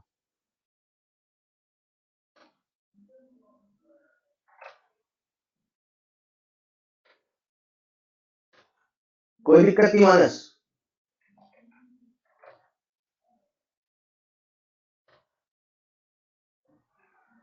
इक्विलिब्रियम का टेम्परेचर, स्पॉन्टेनिटी का टेम्परेचर और नॉन स्पॉन्टेनिटी का टेम्परेचर। इक्विलिब्रियम वाला सब लोग निकाल सकते हैं। डेल्टा जी बराबर delta H minus T delta S. Equilibrium पे डेल्टा जी 0, तो टी बराबर delta H upon delta S. Value put करोगे आएगा 500 केल्विन। मतलब ये वो टेम्परेचर है जब इक्विलिब्रियम रहता है। अब आते हैं स्पॉन्टेनिटी पे। मुझे आप सबका ध्यान चाहिए, मुझे आप सबका ध्यान चाहिए। जैसे मैं सोचने को कह रहा हूं वैसे सोचो, आसानी से सॉल्व होगा। बाकी फिर डिटेल सॉल्यूशन आपको मिल ही जाएगा। सुनो, स्पॉन्टेनिटी की बात कर रहे हैं। क्या डेल्टा एच पॉजिटिव है? हाँ सर पॉजिटिव है। क्या डेल्टा एस पॉजिटिव है? हाँ सर पॉजिटिव है। याद करो रूल, जब दोनों पॉजिटिव हैं तो हाई टेम्परेचर, पॉजिटिव मतलब ज्यादा, जब दोनों पॉजिटिव हैं तो क्या रिएक्शन हाई टेम्परेचर स्पॉन्टेनियस होगा? हाँ, मतलब स्पॉन्टेनिटी के लिए हाई मतलब ग्रेटर देन 500 केल्विन, तो नॉन स्पॉन्टेनियस के लिए लेस देन 500 केल्विन। बाकी डिटेल सॉल्यूशन चाहिए तो ऐसे कैसे फॉर स्पॉन्टेनिटी जो सॉल्व करो वेरिएबल मान लो, इतना मेहनत कौन करेगा यार, आपकी इच्छा है। ठीक है, तो जब ऐसे सवाल पूछे कि बड़ा होगा छोटा होगा तो आप अपने ट्रिक से सोच लो और फिर उससे बड़ा उससे छोटा सोच लो। जैसे मान लो दोनों निगेटिव होते तो लो टेम्परेचर, तो अपन क्या बोलते? Less than. मान लो दोनों निगेटिव होते तो अपन क्या याद है सर, निगेटिव होता है तो लो टेम्परेचर पे होता है, लो टेम्परेचर पे होता है मतलब जो इक्विलिब्रियम का टेम्परेचर है उससे कम स्पॉन्टेनियस होगा, ज्यादा पे नहीं होगा। Is this clear? हाँ बिल्कुल चार्ट से बेटा। Is this clear? Is this clear? अगर आप सब सीख गए हैं तो आप सबके सामने स्क्रीन पर है आज की क्लास का बेहतरीन और आखिरी सवाल। आज की क्लास का बेहतरीन और आखिरी सवाल आपकी स्क्रीन पर। याद करना, तो डेल्टा जी होता है वो एक एक्सटेंसिव प्रॉपर्टी है। याद करना, डेल्टा एस भी एक्सटेंसिव प्रॉपर्टी है। खेल खत्म, अलजेब्रिक लॉ लगाओ, खुशी के गीत गाओ।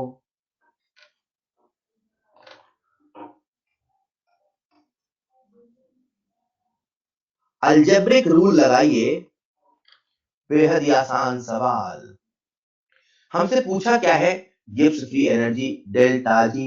फॉर्मूला क्या लगाएंगे? Delta H minus T delta S. Delta S दे रखा है साहब, दे रखा है। डेल्टा एस वही तो निकालना है, तो निकालो ना यार डेल्टा एस।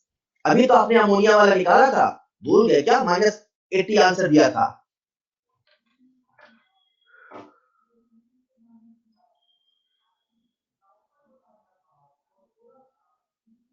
प्रॉपर टाइम ले, सही आंसर दे। प्रॉपर टाइम ले, सही आंसर दे।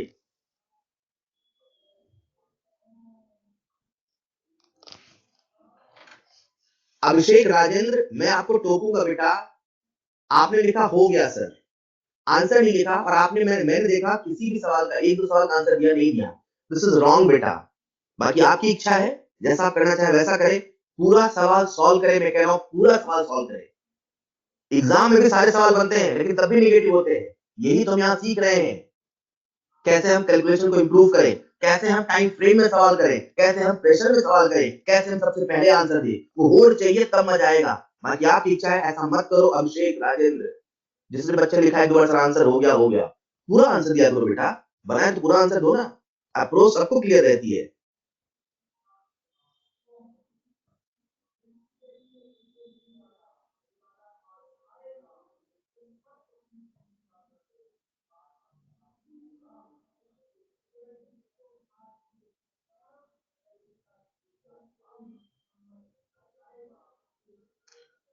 बहुत बढ़िया, बहुत बढ़िया। आप सब समझ गए होंगे इस सवाल में हमसे डेल्टा जी पूछा है। एक बार मैं फिर भी बता देता हूं, कुछ बच्चे पता ऐसे होते हैं, देखते रहते हैं कौन सॉल्व करे सर, आप ही सॉल्व कर दो। Very very wrong. इतने सारे बच्चे लाइन से चैट बॉक्स में लिखते हैं how somebody can think like this. Sir कौन माइनस करे, सर कौन प्लस करे, सर आप तो अच्छे से स्लाइड क्लिक करते हो सोल्यूशन आ जाता है, सर सॉल्व करना पड़ता है। अरे सीखना तो आपको है मेरे बच्चे, कितना आसान है। देखो अपने को सॉल्व करना है डेल्टा जी।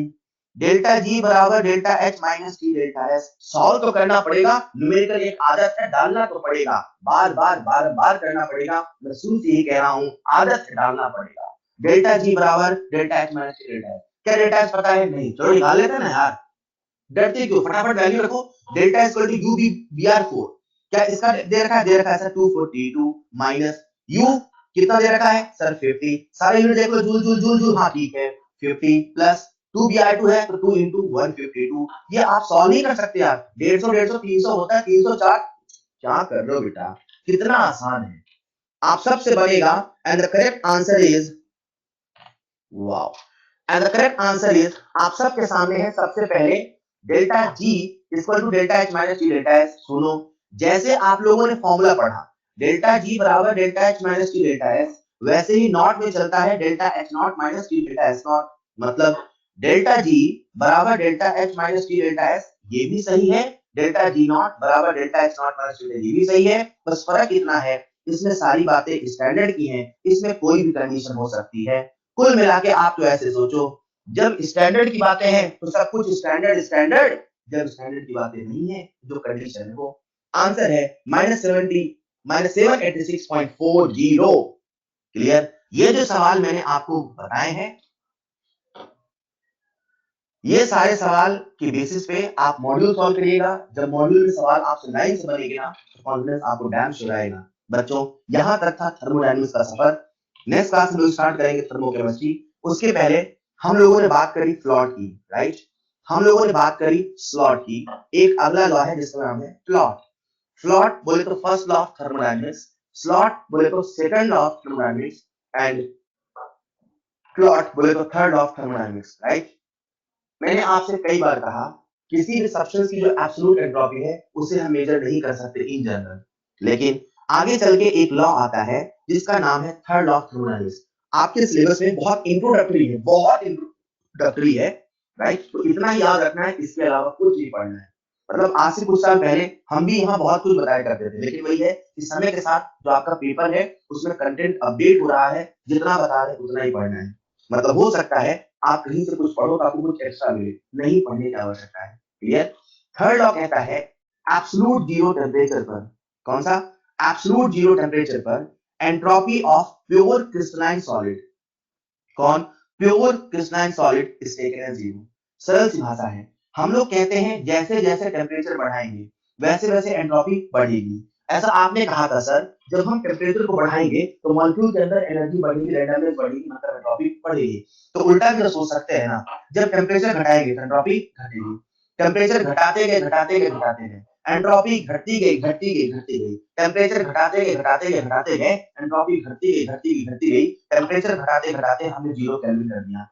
कितना कर दिया बेटा, जीरो केल्विन। टेम्परेचर घटाते घटाते हमने जीरो केल्विन कर दिया तो एंट्रोपी घटते घटते जीरो होगी। ऐसा उन्हीं के लिए होता है जो प्योर क्रिस्टलाइन सॉलिड होते हैं।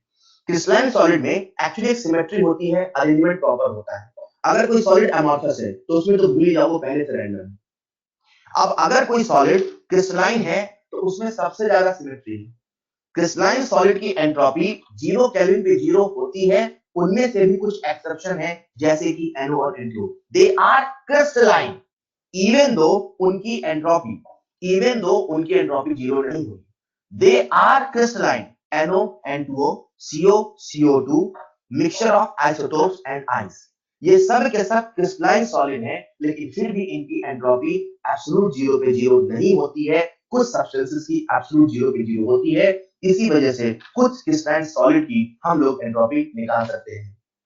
ठीक है, कोई बच्चा मुझसे पूछ रहा है सर क्रिस्टलाइन सॉलिड क्या होता है, बेटा आगे चल के एक चैप्टर आएगा जिसका नाम है सॉलिड स्टेट। सॉलिड स्टेट में आप क्रिस्टलाइन सॉलिड का ही पूरा किस्सा पढ़ोगे, निश्चिंत रहो आपके सिलेबस में जान जाओगे। अगर अभी नहीं जानते तो परेशान मत हो, बस इतना याद रख लेना क्रिस्टलाइन सॉलिड के लिए ही प्लॉट अप्लाई होता है, क्रिस्टलाइन सॉलिड के लिए ही प्लॉट अप्लाई होता है, एब्सोल्यूट जीरो टेम्परेचर पे एंट्रोपी जीरो होता है, उसमें भी कुछ एक्सेप्शन होते हैं, NO N2O CO CO2 mixture of hydrogen और आइस। बस इतना याद रखो, दैट्स ऑल फॉर टुडे, मिलते हैं नेक्स्ट क्लास में, थैंक यू सो मच। आप सबसे रिक्वेस्ट है होमवर्क जरूर करेंगे, ठीक है, होमवर्क जरूर करेंगे। नेक्स्ट क्लास में हम लोग स्टार्ट करेंगे थर्मोकेमिस्ट्री, बहुत सारे अभी सवाल हैं। थर्मोडायनेमिक्स का जो डिटेल हिस्सा आता है वो फिजिक्स में आएगा, फिजिक्स और केमिस्ट्री मिलकर पूरा थर्मोडायनेमिक्स बनता है। ठीक है, आप सभी को थैंक यू सो मच।